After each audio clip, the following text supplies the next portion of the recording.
about the materials, electromagnetic theory, and electrical circuit theory. Yeah?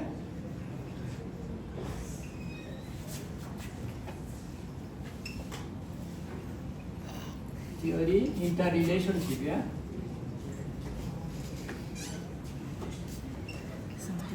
Interrelationship. So I think you understand that whatever I am trying to say, that the materials is the baseline that is required for the electronic device. Then how it governed by the electromagnetic theories, and ultimately that interrelationship between materials and electromagnetic theory, how involved with the electrical circuit theory.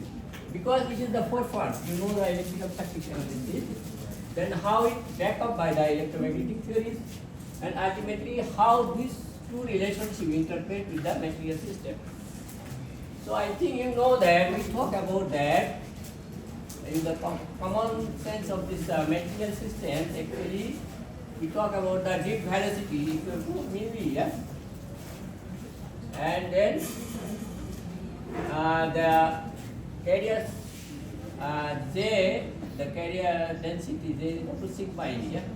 So you can see the relationship between these two equations, that how we can interrelate them. Because if we put the value of E here, then you can say that Vd is equal to, that is the mu, and E itself is actually came from here. E is actually J by E is here. If you put here E equal to J by sigma. So definitely the put here, sorry, this is Vd is equal to mu, then J by sigma. So then we know that mobility and current density how associated with the conductivity, and ultimately we relate that conductivity of the materials actually nothing but it is the carrier concentration, yeah? J equal to Ne mu. So conductivity associated with the mobility, carrier concentration, and the charge itself. So if you think the interrelationship between these three, you can understand that the relationship of electromagnetic theory that associate with the carrier transport, conductivity, and current density as well. So here you can see that the sigma actually, here the sigma equal to Vd and then mu J.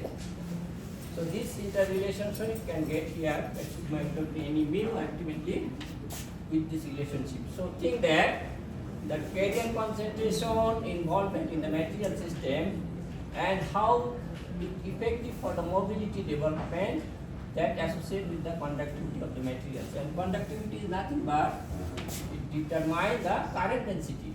Whenever you apply an electric potential or electric field, that determine your current density, and that is ultimately in the material system we develop to enhance these parameters.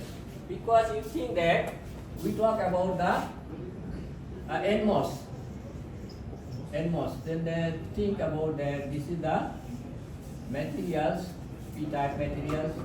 We dropped here N materials, here N plus, here N plus. This is the drain, this is the source. So think that whenever we apply there a barrier of the silicon dioxide dielectrics and we applying gate here, gate voltage, that actually enhancing the electron here, and that electron ultimately transferring from source to the drain. So this is drain and this is the source. So from transferring source to the drain by the electron, definitely the electrons, you know the electron mobility mu E is almost 3 times higher than mu A is, yeah, the whole mobility. So think that in NMOS that drive this relationship of electron mobility actually facilitate to enhance the conductivity. And once the conductivity is increased, you know that the tau actually the transition time that associated with this sigma by mu. So this one actually the electromagnetic field, that the transition of this carrier that it develop this conductivity and this permeability issues at involvement with the material system, and ultimately in the circuit theory we know that tau equal to RC. Yeah? So think that if the tau is faster, that reducing the resistance value and capacitor value, that ultimately reducing the tau value and frequency will be 1 by tau, definitely it will be faster or broadband support. This is the EM theory based, and this is the circuit theory based. So think that this interrelationship is very important to understand that the device functionalities in the material system with the electromagnetic theory. Now if we talk about the circuit theory, then we should start from the photo device that we talked before. You know that we talked about the photo device. Say the model of the photo device is like this. This is the photo current. This is the photodiode, and this is the load. This is photo device, yeah. So photo device case, in the photo current actually how it happened, because if we talk about the circuit or system, then this is the materials, we talk about this is the P, this is the N, this is the depletion region, light projection here, and we got the output like this, RL. So think that photo device, if it is photoconductive mode, photoconductive, and then photovoltaic. Photovoltaic and photoconductive mode, they should be different, because the device itself is this. If you talk about the device is itself like this. It is associated with the diode and current source, because we are applying light and we are getting current. So the load resistance for the photoconductive mode RL should be very less than RI, internal resistance. RI itself is the device internal resistance. This is the RL. If we talk about the photoconductive mode, it should follow like this. If we talk about the photovoltaic mode, it should be RL should be very greater than RI. So think that the concept of the circuit theory, if we talk about the current source, then we talk about that the source resistance should be very high compared to the load resistance. That will ensure, because here think that this is the source. If the resistance here is very high, definitely the current here, IS, that the leakage current or temperature dependent current, definitely should be very minimal. And that ultimately ensure your high current flow through the load. Since the load is very small, then the signal response of this light will be very prominent at the load. Yeah, this is for the signal detection. Yeah, that is photo detection. Photovoltaic is required for photo detection. But whenever we talk about the photo generation, then the scenario is different. In case of photo generation, then we need to ensure the source as a voltage source. How should we post up? Yeah.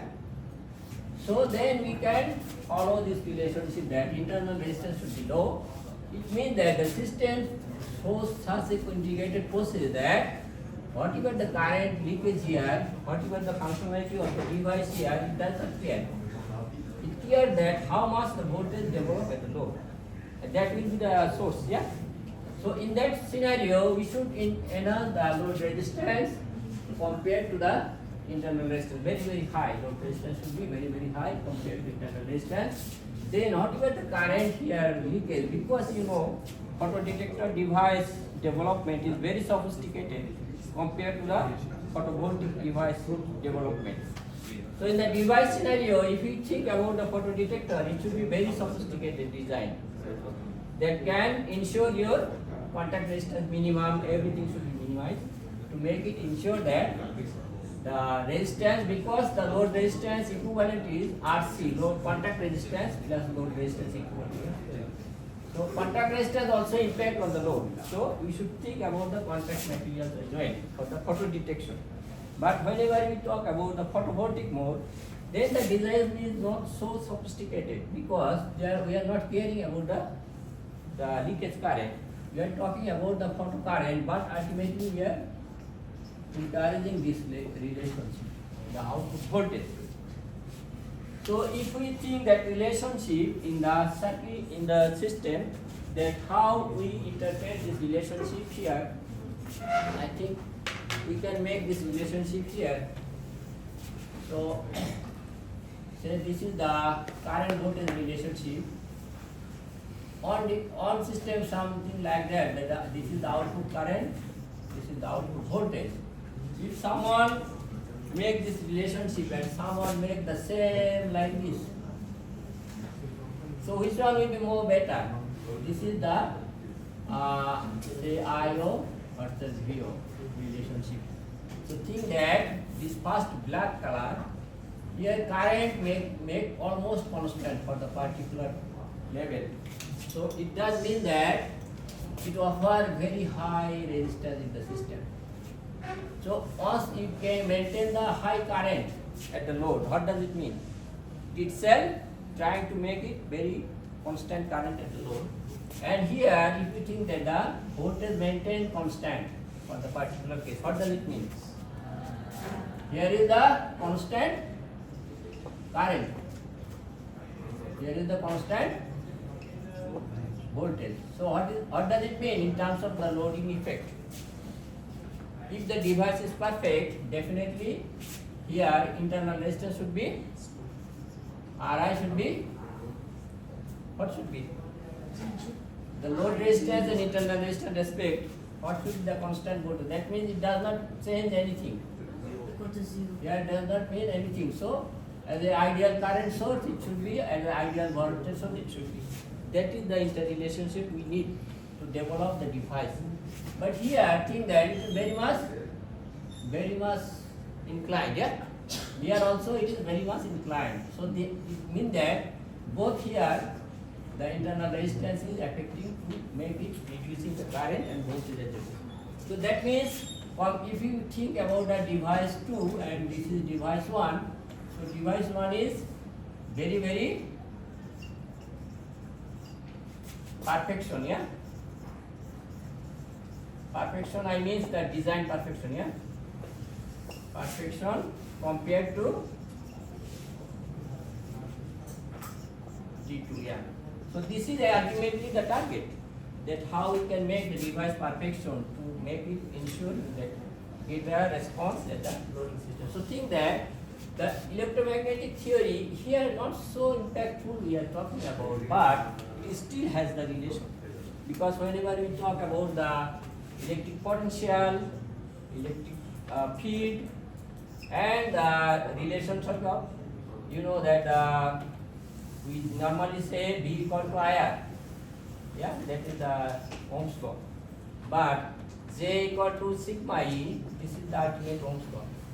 So think that the relationship to understand the circuit theory and the electromagnetic theory very important, that impactful on the device or material design, and that ultimately determine your response, that determine ultimately your mobility and conductivity as well. So doping is a function that enhance the conductivity, then the mobility is a function that determined by the carrier concentration and band gap relationship, and that ultimately make variation of the bandwidth support of the materials. So you understand that the electromagnetic system and circuit system how involved with the material system, and then specifically with the circuit and electromagnetic interrelationship with the design of the device, how relate with the circuit theory. I think this is very specific and very targeted discussion about this, but there are details analysis that we can do in later. So thank you all.